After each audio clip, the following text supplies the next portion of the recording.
یہ شراب کو ڈرنک کا نام دے دیتے ہیں اور بے حیائی کو فیشن کا نام، بے پردگی کو فیشن کا نام دے دیتے ہیں، اور جناب آج کے زمانے میں خود غرضی مفاد پرستی کو سیاست کا نام دے دیتے۔ یہ ہمارا رول ماڈل نہیں ہو سکتا۔ ایسا شخص پیش کرو جس کو ہم اپنا رہبر اور رہنما مان سکیں، جس کی زندگی کے اندر کوئی کمی نہ ہو، جس کی زندگی کے اندر انہوں نے کبھی کسی کو جھوٹ نہ بولا ہو، اور کسی کے ناجائز طریقے پر، کسی کی مال پر، کسی کی دولت کے اوپر ڈاکے نہ ڈالے ہو، اپنی محنت سے، مشقت سے، ایمانداری سے، صداقت سے دنیا کے اندر اپنا نام روشن کیا۔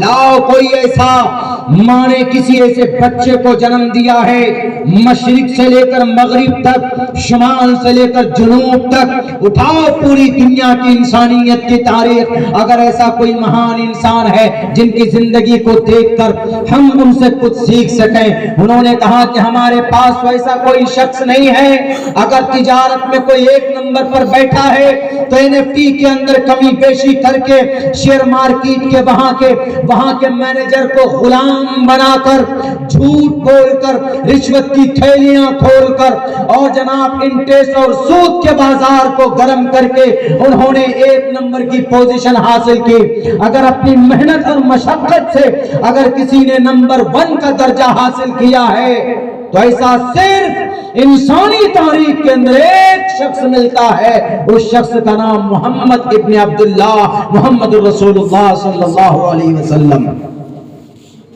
وہ بولتا مولانا آپ کے محمد تو پیغمبر تھے، نبی تھے، رسول تھے، اور تجارت سے ان کا کیا لینا دینا؟ ہم نے کہا کہ اللہ کے نبی محمد رسول اللہ صرف نماز سکھانے کے لیے نہیں آئے تھے، کلمہ پڑھوانے کے لیے نہیں آئے تھے، صرف دعا بتلانے کے لیے نہیں آئے تھے، بلکہ انسان کی زندگی گزارنے میں جن جن چیزوں کی ضرورت ہوتی ہے ہر چیز کو اللہ کے نبی بتانے کے لیے آئے تھے، زبان سے یا اپنے فعل سے، قولی فعلی، یا اپنے طریقے سے یا اپنے معمول سے اللہ کے نبی علیہ السلام نے بتایا۔ انہوں نے کہا کہ اچھا اللہ کے نبی کیا گریٹ تاجر تھے؟ ہم نے کہا کہ ارے اللہ کے نبی کی تجارت میں اتنے مہان تھے، اتنے ایکسپرٹ تھے کہ اس ہنر کو دیکھ کر، اس ایمانداری کو دیکھ کر، اس سچائی کو دیکھ کر خدیجۃ الکبریٰ نے پیغام نکاح پیش کیا تھا۔ خدیجۃ الکبریٰ مکہ کی مالدار عورت، آپ کی ایمانداری کو، آپ کی تجارت کرنے کی ہنر کو دیکھ کر کہ بہت فائدہ ہو سکتا ہے، آپ نے ایک موقع پر بھیجا ملک شام کے، جاؤ مال لے کر 3 گنا منافع کما کر لا کر دیا اللہ کے نبی نے۔ اس وقت اللہ کے نبی نہیں بنے تھے، آپ علیہ السلام نے تجارت کا کام کب شروع کیا؟ 18 سال کی عمر سے، اور تجارت میں جانا آنا کب سے شروع کیا؟ 12 سال کی عمر سے، اپنے چچا خواجہ ابو طالب کے ساتھ۔ 15 سال کی عمر سے کثرت سے جانے لگے۔ 20 سال کی عمر میں نبی نہیں بنے ہیں، بھی نبی ابھی 40 سال عمر میں بنیں گے، ابھی ایک عام سادھارن انسان ہے، ایک نوجوان۔ 20 سال کی عمر میں پروفٹ محمد صلی اللہ علیہ وسلم مکہ اور آس پاس کے ملکوں میں، آس پاس کے شہروں میں نہیں، ملک یمن، آس پاس کے اندر جتنے بھی اس وقت کے ممالک تھے، ملک شام کو گڑھ مانا جاتا تھا تجارت کا، وہاں جاتے تھے لوگ، تو وہاں پر بھی نام تھا کن کا؟ محمد ابن عبداللہ کا۔ کیسے؟ اور آپ کو تعجب ہوگا کہ آپ کا ہم لوگ نام محمد رسول اللہ کا ایک نام الصادق، ایک نام ایک الامین کے نام سے جانتے ہیں، صادق الامین۔ آپ علیہ السلام صادق بھی تھے اور امین بھی تھے، تو یہ لفظ کیوں پڑا تھا؟ آپ کہیں گے کہ سچے کی وجہ سے، آپ بڑے سچے تھے، جھوٹ نہیں بولتے تھے، اس لیے لفظ پڑا، اور آپ امانت دار تھے، امانت سے کوئی بھی اگر کوئی، آپ امانت میں خیانت نہیں کرتے تھے، چاہے وہ تجارت کے میدان میں ہو چاہے وہ کسی کی امانت کوئی رکھتا ہے اس کو واپس کرنے میں ہو، یہ دونوں چیزوں میں، یہ دونوں نام، یہ دونوں لفظ، یہ دونوں خطاب کس نے دیا تھا؟ ایک یہودی نے دیا تھا، اس کا نام صائب بن قیس المخزومی تھا۔ نبی 20 سال کی عمر میں تجارت کی دنیا میں سب سے نمبر 1 پر آپ کا درجہ تھا، نمبر 1 پر۔ جھوٹ بول کر نبی نے یہ درجہ حاصل نہیں کیا۔ کسی یہودی نے کہا صائب بن قیس سے کہ تم کیسے بولتے ہو کہ محمد ابن عبداللہ سچا ہے؟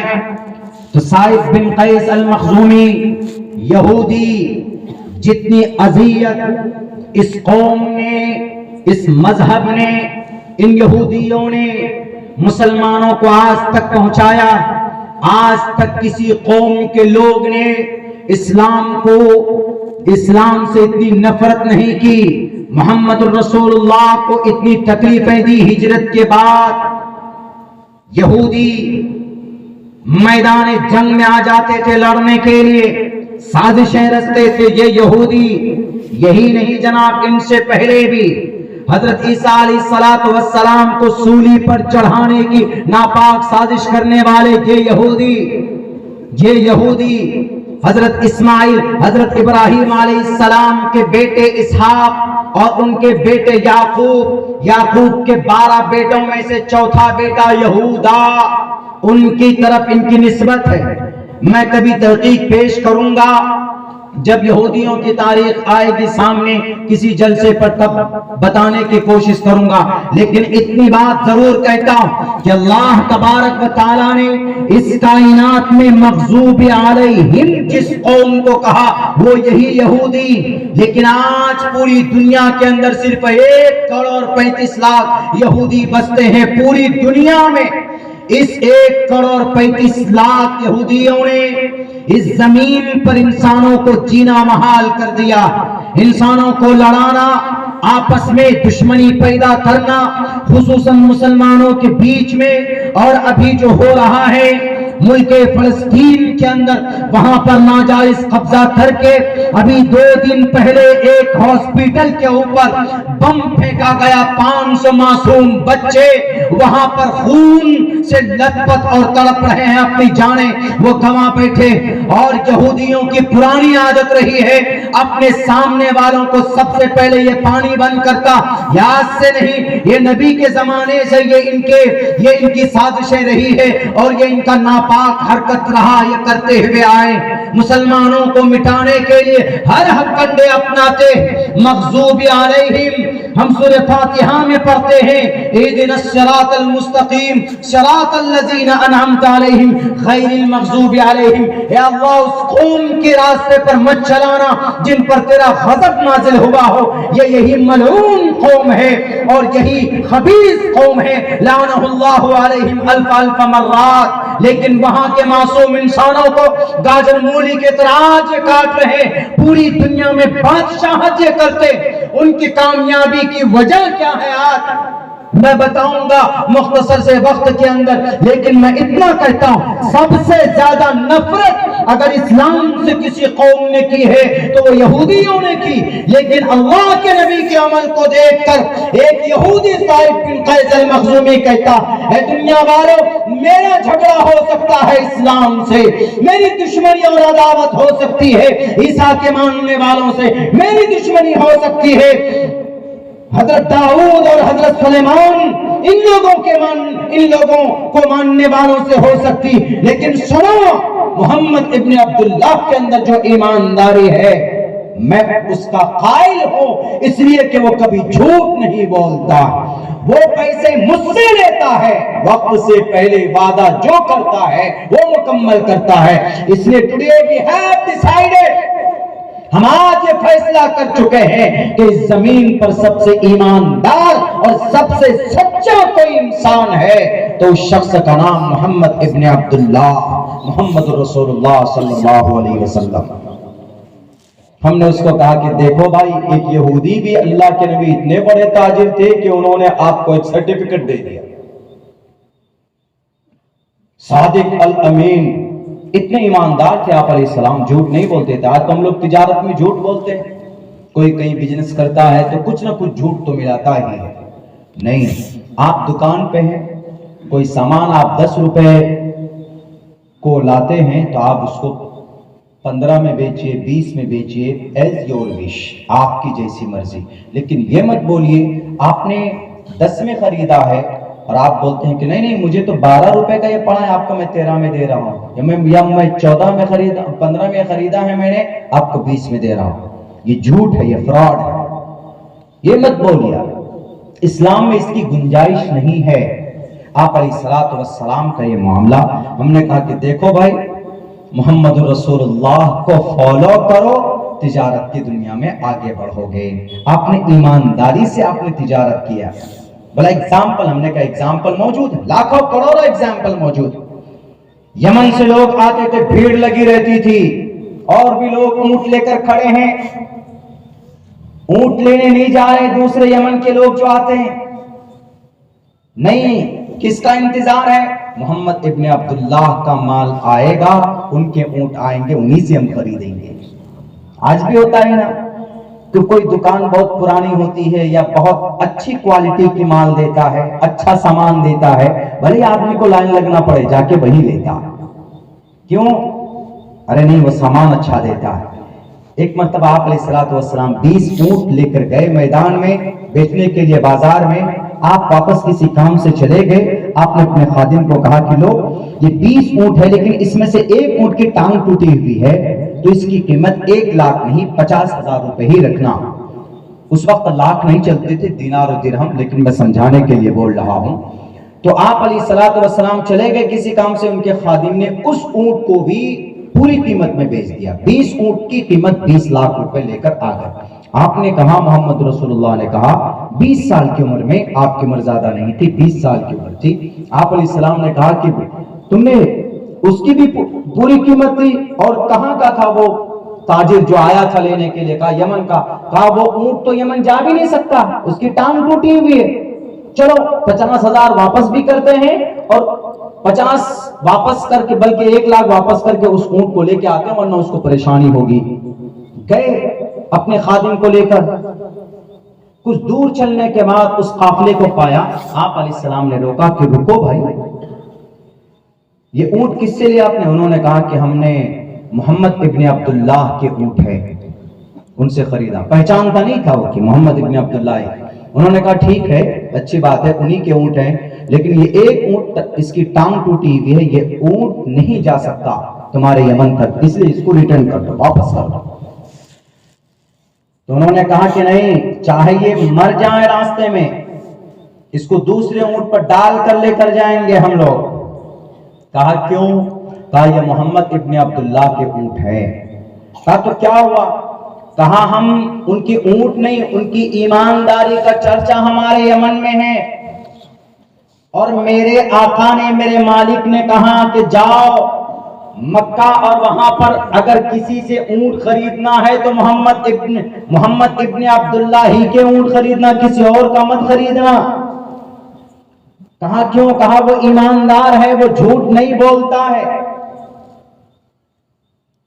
اور اس تاجر نے کہا کہ آپ کون؟ آپ کو معلوم ہے؟ آپ بول رہے ہیں واپس کرنے کو، ہم پچھلے کئی دن سے یہاں پر ہے مکہ شہر میں، اس انتظار میں کہ محمد ابن عبداللہ کا مال آئے تو ہم خرید کر جائیں، آج ملا، ہم لے کر جا رہے ہیں۔ انہوں نے کہا کہ میں ہی محمد ابن عبداللہ۔ یہ ہے پاپولرٹی۔ آپ اتنے پاپولر، آپ اتنے مقبول تھے 20 سال کی عمر میں، اور ہمارا نوجوان، ہمارے قوم کا نوجوان 20 سال کی عمر میں اگر کچھ بناتا ہے، کچھ سیکھتا ہے دنیا میں، تو صرف سوشل میڈیا پر گروپ بنانا سیکھتا، فیس بک چلانا سیکھتا، زیادہ اسپیڈ میں بائک چلانا سیکھتا، اور نہیں۔ ہم لوگ صرف بلیم کرتے ہیں، کہ اسلام کا مطلب عبادت کرو صرف، مسلمانوں کا مطلب اذان دو صرف، مسلمانوں کا مطلب ٹوپی رکھو سر پر اور شکل میں داڑھی رکھو، مسلمانوں کا مطلب مسلم عورت کا مطلب نقاب میں رہو، برقعے میں رہو، ہر وقت عبادت کرو، ہاتھ میں تسبیح کے دانے ہوں، ہر وقت عبادت ہی عبادت، زبان پر اللہ کا ذکر ہو، یہ ہم لوگ سمجھتے ہیں، دنیا ایسی سمجھتی ہے کہ اسلام اور مسلمان کا مطلب یہ، ایسا نہیں ہے۔ میں نے قرآن اور سائنس کے تعلق سے بات کی ہے پچھلے 6 مہینوں کے اندر کہ جو لوگ الزام لگاتے ہیں قرآن پر، جو لوگ الزام لگاتے ہیں محمد پر، بتاؤ محمد کو کس فیلڈ میں تم لوگ آزمانا چاہتے ہو دنیا والوں؟ کیا محمد صرف عبادت بتانے کے لیے آئے تھے؟ کیا محمد صرف نماز سکھانے کے لیے آئے تھے؟ کیا محمد صرف تلوار لے کر لڑنے کے بتانے کے لیے آئے تھے؟ کیا محمد رسول اللہ صلی اللہ علیہ وسلم 11 شادی کے لیے آئے تھے جو لوگ اعتراض کرتے؟ کیا محمد رسول اللہ دنیا کے اندر تجارت کی دنیا میں، معیشت میں، اقتصادی حالت کو مضبوط کرنے میں، کیا سوشل کام میں، مظلوموں کو انصاف دلانے میں ہمارے نبی پیچھے تھے؟ نہیں، بلکہ ہر میدان میں محمد رسول اللہ صلی اللہ علیہ وسلم کا اپنے وقت میں جلوہ تھا، اور آج تک دنیا کی کتابوں کے اندر محمد رسول اللہ کی پوری جیونی موجود ہے۔ انگریز کرسچن لوگ نبی کی سیرت اپنی کتابوں میں لکھ کر لوگوں کو بتاتے، آج ملک اسرائیل اتنا طاقتور بنا کیسے؟ انہوں نے نبی کی 3 باتوں پر عمل کیا، نبی کی 3 باتوں پر صرف ایک بات بتاتا ہوں۔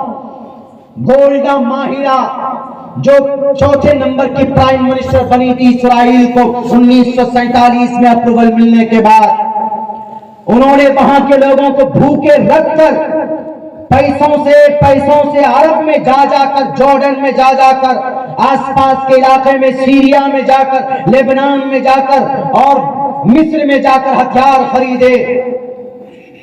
اسرائیل کے عوام نے ان سے پوچھا کہ you are my prime minister, you are our great leader, madam آپ ہمارے لیڈر ہیں، پرائم منسٹر، آپ تو بیچ دیں گے، ہمیں بھوکے مار دیں گے، پیسہ ہے کھلانے کے بجائے ہتھیار کیوں خرید رہی ہیں آپ؟ اس لیڈی نے کہا کہ تمہیں نہیں معلوم، تم جاؤ، میں نے جو پڑھا ہے اپنی زندگی میں، یہ سورج بے نور ہو سکتا، یہ چاند کی روشنی ختم ہو سکتی ہے، لیکن میں نے جو پڑھا ہے اپنی کتاب میں وہ کبھی بھی بے تاریخ اور جھوٹی نہیں ہو سکتی۔ اس وقت انہوں نے ان کے سوالوں کا جواب نہیں دیا۔ 1947 میں جنگ شروع ہوتی، 6 ملکوں کو تنے تنہا یہ یہودیوں کا یہ ملک 55 مسلم کنٹریز کے بیچ میں تنہا اسرائیل بستا، یہ 6 ملکوں کو 1947 سے لے کر 1967 تک کے ہرا دیتا ہے ملک اسرائیل۔ ان کے پاس اسلحہ، ان کے پاس تیر تفنگ، ان کے پاس اپنی رکشا کے لیے اوزار اور آلات تھے۔ اس کے بعد جب جنگ جیت جاتی ہے وہ، تب میڈیا والوں کو اور عوام کو سب کو سمبودھن کر کے کہتی، تم نے سوال کیا تھا نا کہ ہم کیوں ہتھیار خرید رہے ہیں؟ کھانا روٹی خریدنے کے بجائے، ملک اسرائیل کی جنتا کو ان کے پیٹ بھرنے کے بجائے ہم ہتھیار کیوں خرید رہے ہیں؟ آج ہم نے جیت حاصل کی، اب جیت حاصل کی تو اب عیش کے ساتھ تم کھاتے پیتے رہنا اور تمہاری حکومت ہوگی دنیا میں۔ آج بڑے بڑے سپر پاور طاقت اگر اسرائیل پر ہاتھ ڈالنے سے ڈرتا ہے، کیوں؟ اس لیے کہ دوسری بڑی سپر پاور طاقت بننے جا رہی دنیا کی۔ کس وجہ سے؟ اس عورت نے کیا پڑھا تھا آخر جو انہوں نے اتنا بڑا رسک لیا؟ کسی نے کہا، سوال کیا تو اس لیڈی نے، اس پرائم منسٹر لیڈی نے، گولڈا ماہرہ نے کہا کہ آؤ میں تمہیں جواب دیتی ہوں۔ میں نے پڑھا تھا اپنے اسکول کے چیپٹر میں لاسٹ پروفیٹ محمد کی تاریخ کی انہوں نے 23 سال کی قلیل مدت میں 1.25 لاکھ لوگوں کے دلوں میں اپنا جگہ بنایا تھا، اور انہوں نے 23 سال کی قلیل مدت میں 13 سال تک ظلم و ستم کی چکی میں پستے رہے، لیکن آخر کے 10 سال کے اندر 27 جنگیں لڑی، اور ان کے پاس 9 تلوار تھی، اور ان کے پاس کپڑا پہننے کو ایک بھی نہیں تھا۔ پتہ یہ چلا کہ سامنے والے کو ڈرانا ہے، سامنے والے اگر تم سے ڈریں گے تو تمہاری طاقت کا اندازہ ان کو ہونا چاہیے۔ یہ سیکھا کہاں سے؟ محمد رسول اللہ کی زندگی سے۔ ایک یہودی بھی کامیاب ہے تو نبی کی غلامی کر کے کامیاب، اور آج مسلمان اگر نبی کا عاشق ہونے کے باوجود بھی اگر فیلیور ہے تو مسلمان زبانی اعتبار سے دعویٰ کرتا ہے، عملی اعتبار سے مسلمان کھوکھلا۔ مسلمانوں کی زندگی میں نماز ہے، فجر کی اذان ہوتی ہے کیوں سوتا ہے مسلمان؟ سود حرام ہے کیوں کھاتا ہے مسلمان؟ جاسوسی گناہ ہے کیوں ایک مسلمان کی خمی کو اور ان کی کوئی پوشیدہ بات کو اپنے ڈپلیکیٹ خداؤں کو خوش کرنے کے لیے بتاتا ہے، جاسوسی اور چغلی کرتا جانتا ہے۔ وَلَا تَجَسَّسُوا وَلَا يَغْتَبْ بَعْضُكُمْ بَعْضًا، قرآن صاف لفظوں میں کہتا ایک دوسرے کی جاسوسی نہیں کرو۔ انسپائر آف دیٹ مسلمان یہ گناہ کرتا ہے، سود بہت بڑا گناہ ہے، اس کے باوجود بھی مسلمان سود کھاتا۔ کیا نماز چھوڑنے کے لیے کسی پارٹی نے کہا کہ نماز چھوڑ دو سود کھانے کے لیے؟ کیا ہمارے دیش کے پرائم منسٹر نے کہا، یا اتر پردیش کے لال بجکر صاحب یوگی جی نے کہا کہ تم سود کھاؤ نہیں تو تم کو موب لنچنگ کر دیا جائے گا؟ یہ تو صرف بہانہ۔ جن اعمال کو، جن فریضوں کو ہم ادا کر سکتے اور جن گناہوں سے بچ سکتے ہیں ہم لوگ، اس پر کسی نے آپ کو مجبور نہیں کیا۔ آج جو مسلمان اتنی حالات میں گرا ہوا ہے، یقیناً اپنے اعمال بد کی وجہ سے گرا ہوا ہے۔ ضرورت اس بات کی ہے کہ اپنے اندر تبدیلی پیدا کریں۔ بہرکیف میں نے ان کو سمجھایا کہ دیکھو بھئی ہمارے نبی ایسے رحمت ہیں کہ آپ علیہ السلام دنیا کے کسی بھی مہا پرش کو اٹھا کر دیکھ لیجئے، ہر فیلڈ میں وہ رہنمائی نہیں کر سکتا، لیکن ہمارے نبی ایسے ہیں کہ ہر فیلڈ میں رہنمائی کرتا ہے۔ اسی لیے اللہ نے کہا رحمت للعالمین، کیا ہر مسئلے کا حل ہے۔ کون؟ محمد رسول اللہ صلی اللہ علیہ وسلم۔ انہوں نے کہا کہ مولانا کمپلیٹ بات سمجھ میں نہیں آئی، تھوڑا اور کلیئر کر کے سمجھائیے۔ ہم نے کہا کہ آؤ تھوڑا کلیئر کر کے سمجھاتے ہیں، آؤ۔ ہم نے کہا کہ ابھی کچھ دنوں پہلے ایک بہت بڑی بیماری آئی تھی، ہمارے علماء، ہمارے اکابر، ہمارے سر کے تاج ہیں، قابل عزت ہیں، چاہے وہ حافظ ہوں، چاہے وہ قاری ہوں، چاہے وہ عالم دین ہوں، چاہے وہ مفتی ہوں، چاہے وہ قاضی ہوں، انبیاء کے بعد انہی کا نمبر آتا ہے۔ یہ قرآن حدیث کی بات ہمیں سمجھاتے ہیں، اسی لیے اللہ نے علم کی وجہ سے ان کو رتبہ اور ان کا مقام بلند کیا ہے۔ تو ہمارے علماء بتاتے ہیں کہ اللہ کے نبی کی سنت پر عمل کرو گے تو 100 شہیدوں کا ثواب ملے گا، چونکہ حدیث میں ہے۔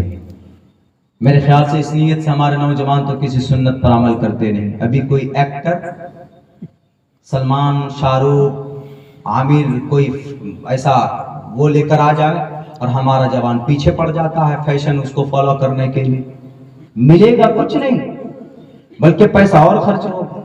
بال الٹے سیدھے بنا کے آتے، پیچھے چھوٹے بال آگے ایک دم بالکل وہ چڑیا کی طرح وہ گھونسلہ بنا کے ایسے کر کے، اور اس پہ عجیب عجیب طرح کے کلر کرتے ہیں ہمارے نوجوان۔ کیوں؟ ارے رتک روشن کے بال ایسے، اسی لیے ہم نے بنایا ایسا فیشن۔ سر ہلائیں گے، بال ہلائیں گے، ادھر سے ادھر کنگا کریں گے، نہیں معلوم کیا کیا سمجھتے ہیں وہ جوان۔ جبکہ کل قیامت میں ایک طرف سے ان سب کو مرغا بنا دیا جائے اور ایسی پٹائی ہوگی کہ بندر کی طرح لال ہو جائیں گے، یہ خود تو نہیں بچا پائیں گے اپنے آپ کو، آپ کو کہاں سے بچا پائیں گے؟ لیکن اگر ایک طریقے پر اگر آپ عمل کر لے اللہ 100 شہیدوں کا ثواب دے گا، تو وہ طریقہ محمد رسول اللہ صلی اللہ علیہ وسلم کا ہے. من احیا سنتی عند فساد امتی فلہ اجر 100 شہید. ایسے وقت میں اگر ایک سنت پر کوئی عمل کر لیتا ہے، ایسے وقت میں سنت کیا ہے جی؟ مثال کے طور پر کھانا کھانے بیٹھے، دسترخوان بچھا لیجیے، ہاتھ دھو کر کھا لیجیے. آپ صرف سنت سمجھتے ہیں، لیکن بہت ساری حکمت ہے اس میں، بہت ساری جو اللہ کے نبی کو اللہ نے بتایا. وحی کے ذریعے اور بھی بہت سارے راستے ہو سکتے ہیں بتانے کے. اللہ کے نبی علیہ السلام کو اللہ تبارک و تعالی نے بتایا. آسمان سے رب کے پاس سے نبی کے پاس 23 سال تک فرشتہ آتا رہا. اس کا بھی پرمان ملتا ہے. احمے وسویم دم بدامی جشتا بیرودوا بیرودمانا شبیم کامیتت مگرنم کرنمتم برہمانم تمرشدم سویدھام. کیا مطلب اس کا سنسکرت میں ہے؟ اس کا مطلب ہے وما ينطق عن الهوى ان هو الا وحی یوحى. نبی اپنی طرف سے کوئی بات نہیں کہتا، اللہ کی طرف سے وحی کی جاتی ہے. اور وحی کی کئی شکل ہوتی ہے. حضرت جبرائیل اپنے فرشتوں کے ذریعے سے اللہ تبارک و تعالی نبیوں تک بات پیغام پہنچاتے ہیں، پھر وہ عوام تک پہنچاتے ہیں. and this order and this command by Allah سبحانہ و تعالی، یہ اللہ کے طرف سے ہے. ہم سب کی کامیابی کے لیے اس پر عمل کرو. تو بتایا کہ من احیا سنتی، ایک سنت پر عمل کر لو گے 100 شہیدوں کا ثواب. سلمان خان کے ہیئر سٹائل پر عمل کرو گے، ان کا 6 پیک دیکھ کر تم 7 پیک بناؤ گے، تو کل تو یہ کریں گے یا رب نفسی نفسی. تم کہو گے کہ ایکٹر صاحب ہم تو آپ کی ایک فلم میں دیکھتے تھے، آج ایک نیکی کی ضرورت ہے، دے دو. وہ کہے گا کہ میں اپنے باپ سلیم خان کو ایک نیکی نہیں دے سکتا، تم کس کھیت کے مولی ہو. ہر آدمی نفسی نفسی کے عالم میں ہو.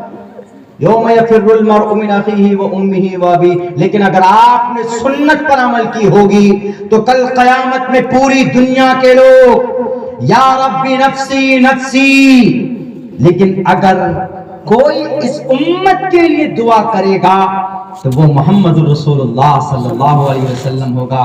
وَيَقُولُ رَسُولُنَا وَنَبِيُّنَا وَهَادِيُنَا شَفِيعُنَا محمد صلی اللہ علیہ وسلم یا رب امتی یا رب امتی.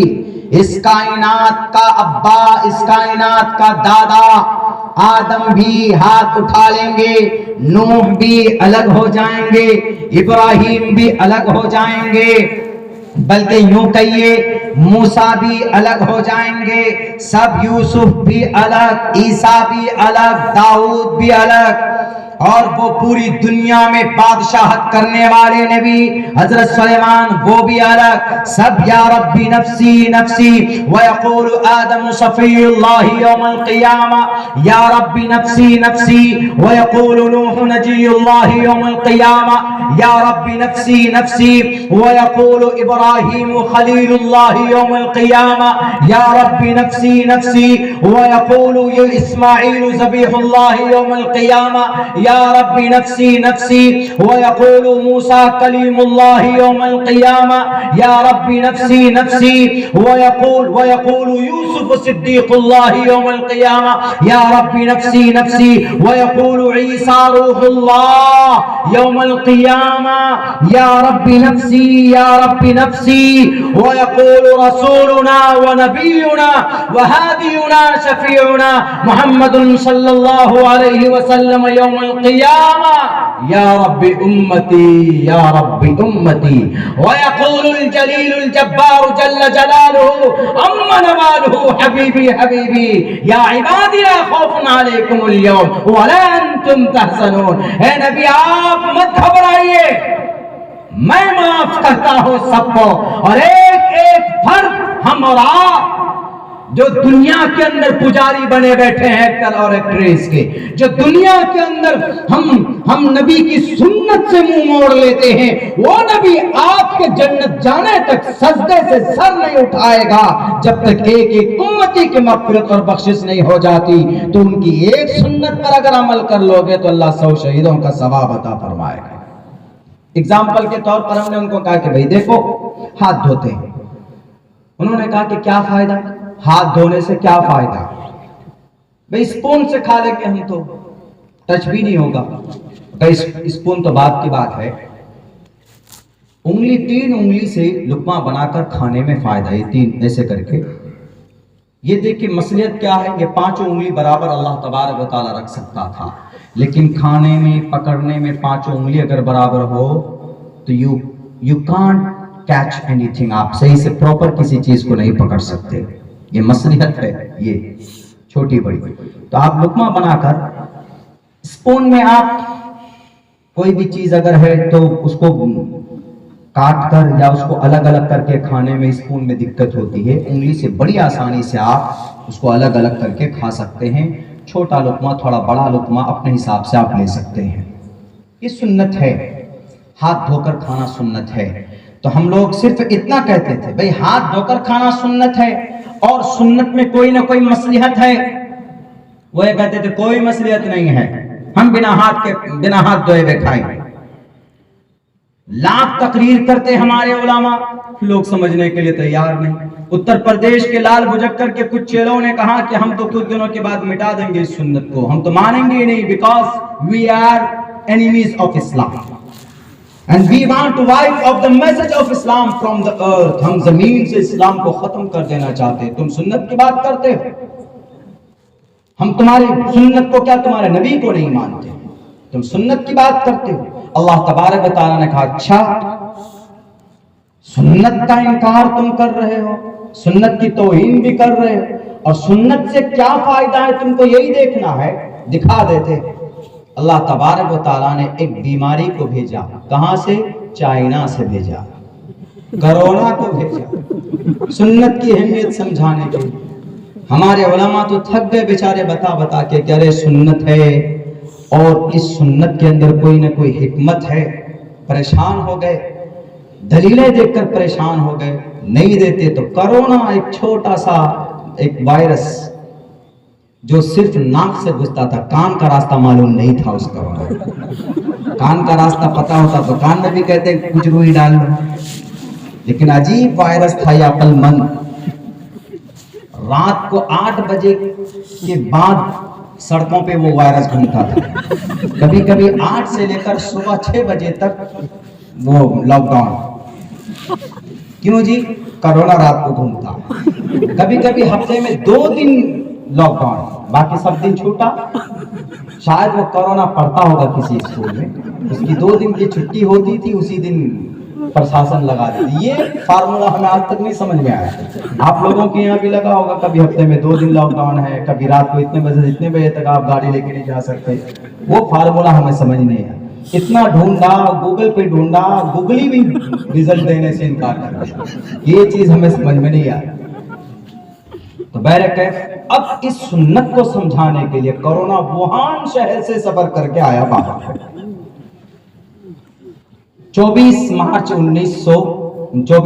سن 2020 کو ہم بھی پھنس گئے تھے کسی یہ جھارکھنڈ کے ایک شہر دھنباد میں پھنس گئے تھے، اسی پروگرام میں گئے تھے تو لاک ڈاؤن لگ گیا، ساری ٹرینیں اچانک وہ ہو گئی۔ تو بہرکیف اس سے پہلے تو نہیں جانتے تھے، کرونا کا نام بھی نہیں سنا تھا، جب آیا تو چاروں طرف رونا ہی رونا ایسا ہو گیا کہ مت پوچھے، سب آدمی بے حال پریشان۔ بھائی یہ بیماری ہے تو بچیں کیسے؟ 3 ضروری چیزیں بتائی۔ کس نے؟ ہمارے اس دیش کے بڑے قائد جنہیں ہمارے دیش کے پرائم منسٹر بولتے ہیں، اسی شاید اسٹیٹ سے، اسی صوبے سے شاید بلانگ کرتے ہیں وہ، تو انہوں نے بار بار آ کے بولتے تھے کہ اس کرونا سے اگر بچنا ہے تو 3 کام کیجئے۔ پہلے نمبر پر ہاتھ دھوئیے کثرت سے، پہلے تو بہت منع کر رہے تھے ہاتھ نہیں دھوئیں گے، سنت ہے تو کیا وہ ہم مٹا دیں گے، اب ہاتھ دھو رہے ہیں بار بار، پانی نہ ملے تو سینیٹائز کیجیے۔ آج ہی ہم نے دیکھا فلائٹ میں جب ہم بیٹھے کلکتہ سے، ایک آدمی 2 مرتبہ اس نے چائے آرڈر کی 2.5 گھنٹے میں، تو دونوں مرتبہ وہ سینیٹائز نکالے ایسے سے، ہم نے کہا واہ یہ ہے دیکھو ہمارے نبی کی سنت پر عمل ہوئی فلائٹ میں۔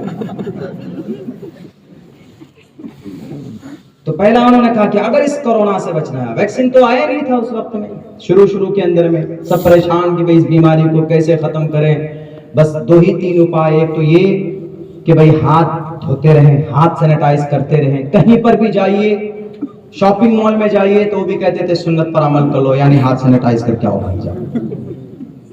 ہمارے علماء چیخ کر تھک گئے کہ بھئی ہاتھ دھو۔ ہاتھ اللہ کے نبی کیوں دھونے کے لیے بولتے ہیں؟ کیونکہ اللہ کے نبی علیہ الصلوۃ والسلام جانتے تھے کہ آدمی کے ہاتھوں میں بہت سارے کیٹانو ہوتے ہیں اور وہ کھانے کے راستے سے اندر جاتا ہے۔ تو WHO نے بتائیے یہی رپورٹ دیا کہ نہیں دیا کہ کرونا آپ کے ہاتھ سے منہ کے اندر سے پیٹ میں جائے گا اور آپ کے آرگنز کو خراب کرے گا وہ، اور اللہ کے نبی کی یہی ریسرچ ہے، اللہ کے نبی کا یہی فرمان ہے کہ ہاتھ دھو کر کھانا کھاؤ، تاکہ تمہارے اندر تمہارے ہاتھ میں کوئی بیکٹیریا ہو، کوئی گندگی ہو یا کوئی کچھ بھی ہو وہ نیچے رہ جائے، صاف ہو جائے۔ اور یہاں تک اللہ کے نبی نے یہ کہا ہے کہ صابن سے نہیں، اس وقت تو یہ کہا تھا کہ ہاتھ اگر بہتر صاف ہوتا ہے تو مٹی سے ہوتا، مٹی سے جو ہاتھ صاف ہوتا ہے وہ کسی اور صابن سے یا کسی اور ہینڈ واش سے نہیں ہوتا۔ تو ہمارے پرائم منسٹر صاحب بولتے تھے کام کرو ہاتھ دھو کر آؤ۔ گھر پہ کوئی بھی گھر سے آ رہا، پولیس والا بھی آ رہا، بچے آ رہے دوڑ کر کے ابا آ گئے، وہ کہتے رکو 1 منٹ ہاتھ دھونے دو، وہ بھی ہاتھ دھو کر کے تب اپنے بچے کو گود دیتا تھا۔ لیجئے بھئی ہاتھ دھونے کی اہمیت کرونا نے سمجھایا کہ بڑے ماں انکار کرتے تھے، مولانا سمجھاتے تو سمجھ میں نہیں آ رہا تھا کہ بھئی سنت ہے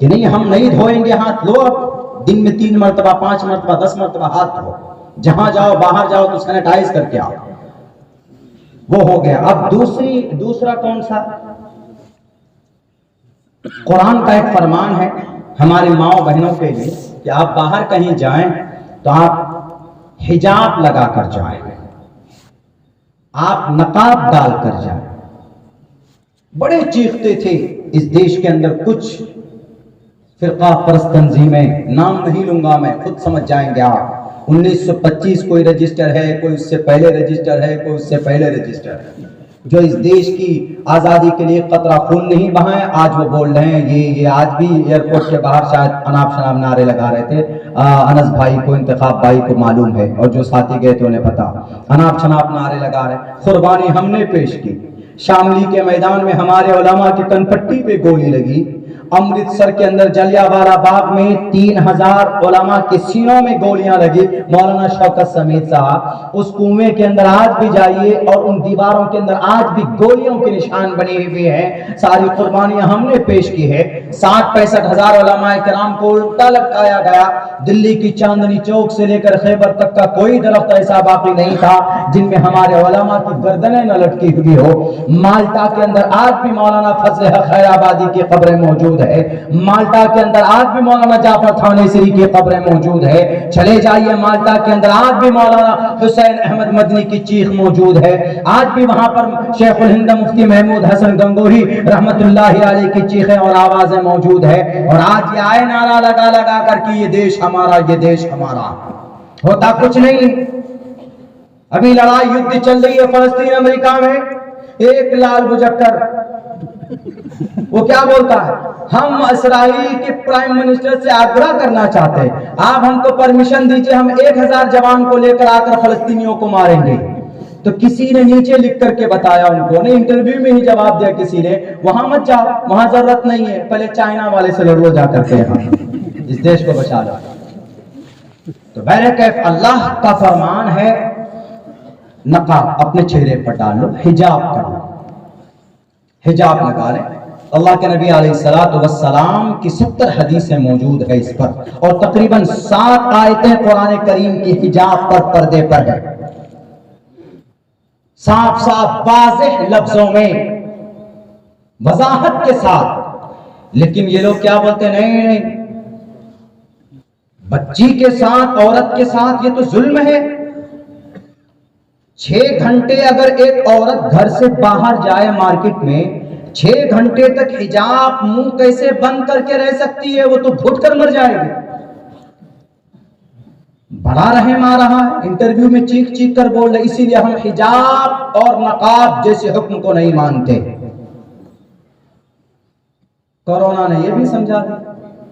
کورونا کہا کہ بے وقوف آدمی، آؤ تم کو سمجھاتا ہوں، 6 گھنٹے صرف نقاب اور حجاب پہننے سے کچھ نہیں ہوتا۔ تم ایلیگیشن لگا رہے ہو کہ ارے مسلمانوں میں 6 گھنٹے تک بچیوں کے سانس گھٹنے لگتے، دم گھٹتے، اگر مارکیٹ جائے یا شہر میں برقع پہن کر جائے، نقاب یا حجاب لگا کر جائے۔ اسی لیے ہم لوگ ان کو آزادی دلانا چاہتے ہیں اس کسٹ والے عمل سے۔ کورونا نے کہا کہ یہ کسٹ نہیں ہے۔ جب کورونا آیا تو ہمارے دیش کے پرائم منسٹر صاحب نے کہا کہ اگر کورونا سے بچنا ہے ماسک لگا کر رکھو۔ اور جناب ماسک 1-2 گھنٹے نہیں، 12 گھنٹے، 24 گھنٹے اگر کسی کی ڈیوٹی ہے تو 24 گھنٹے تک ماسک لگا کر کے رکھو۔ جب تم 24 گھنٹے ماسک لگا کر رہ سکتے ہو تو کیا 6 گھنٹے تک ہمارے بچے نقاب پہن کر مارکیٹ میں نہیں رہ سکتی کیا؟ کورونا نے بتا دیا کہ بھئی حجاب کی کیا اہمیت ہے۔ یہ دیکھ لیجئے، اللہ تبارک و تعالی سمجھاتا ہے، اللہ کی لاٹھی میں آواز کبھی نہیں ہوتی، کوئی نہ کوئی راستہ نکالتا ضرور ہے۔ تو ہم نے کہا کہ بھائی دیکھو، رحمت للعالمین وما ارسلناک الا رحمت للعالمین سمجھ میں آ رہا ہے۔ 1400 سال پہلے جو اللہ کے نبی بتا کر گئے، 1450 سال پہلے سمجھ میں نہیں آ رہا تھا۔ جو چیزیں سمجھ میں نہیں آ رہی تھی تو اب سمجھ میں آ رہی ہے نا، کہ اللہ کے نبی کا کوئی بھی عمل رحمت سے خالی نہیں ہے، کوئی بھی اللہ کے نبی علیہ السلام کا۔ اور ہمارے نبی نے یہ بھی کہا مل جل کر کے رہو، سب ساتھ میں آگے بڑھو، ہندو ہو کہ مسلمان ہو، معاشرتی اعتبار سے زندگی گزارنی ہے، آپس میں معاملات کرنا ہے۔ ایک طرف یہودی ہے، ایک طرف نصرانی ہے، ایک طرف غلام ہے اور ایک طرف مالدار ہے، امیر ہے۔ آپ علیہ السلام نے سب کو ساتھ لے کر زندگی گزار کر بتایا ہے۔ آپ علیہ السلام نے کوئی بھید بھاؤ نہیں کیا تھا، جیسے آج اس دیش کے اندر نہیں پوری دنیا کے اندر لوگ یہ بھید بھاؤ کرتے ہیں کہ یہ تو نیچے طبقے سے ہے، یہ تو فلاں بڑی برادری کا نہیں ہے، یہ تو غریب ہے، یہ تو کمزور ہے، یہ تو آدیواسی ہے، یہ دلت ہے، یہ تو ٹوپی اور داڑھی والا ہے، ان کے لیے الگ قانون بنا دو، CAA سٹیزن امینڈمنٹ ایکٹ، ان کو الگ کر دو۔ ہم کہتے تھے ہم الگ نہیں ہیں، ہم ایک ساتھ رہیں گے۔ بھارت کا سنویدھان کہتا ہے کہ سب جب ایک ہے، we the people of India. Bharat کا جو پریامبل کہتا ہے، سنویدھان کا آرٹیکل نمبر 14 کہتا ہے کہ بھئی equality before law اور the equal protection of the laws within the territory of India۔ اس دیش کے اندر اگر رہنا ہے تو بھارت کے سنویدھان کو مان کر ایک ساتھ سب کو آگے چلنا ہوگا۔ اس دیش کے اندر ہندو مسلمان کے نظریے سے یہ دیش ترقی نہیں کرے گا۔ مسلمان اپنی شریعت پر عمل کریں گے، ہندو اپنے گرنتھوں پر عمل کریں گے۔ گرو نانک، گرو گوبندر سنگھ، سکھ بھائی جو ہیں وہ اپنے آدی گرنتھ کو مانیں گے، اور گوتم بدھ سدھارتھ وہ اپنے پارکلیت کی کتاب کو مانیں گے، اور مہاویر جین سوامی وہ اپنے آواستھا کو مانیں گے، اور کنفیوشنزم اور شنٹو قوم وہ اپنی بنائے ہوئے خدا کو مانیں گے۔ کوئی کسی کے خلاف بات نہیں کرے گا۔ ہمارے دیش کے سنویدھان نے یہی کہا، اور یہ کہا کہ کوئی بھید بھاؤ نہیں ہونا چاہیے، لیکن قانون بنا دیا کہ نہیں، تم الگ، تم مسلمان، تم اذان والے، تم نماز والے، تم ٹوپی والے ہونا، تم الگ الگ رہو۔ اللہ کے نبی کہتے تھے کہ الگ مت رہو، مل جل کر زندگی گزارو، ایک دوسرے کی مدد کرو۔ انسانیت کے ناطے سے تمہارے پڑوس میں کوئی انسان اگر بستا ہے تو ان کو اپنی زبان سے، اپنے ہاتھ پیر سے تکلیف مت دو۔ اللہ کے نبی نے یوں کہا، لا يدخل الجنت من لا يأمن جارہ بوائقہ۔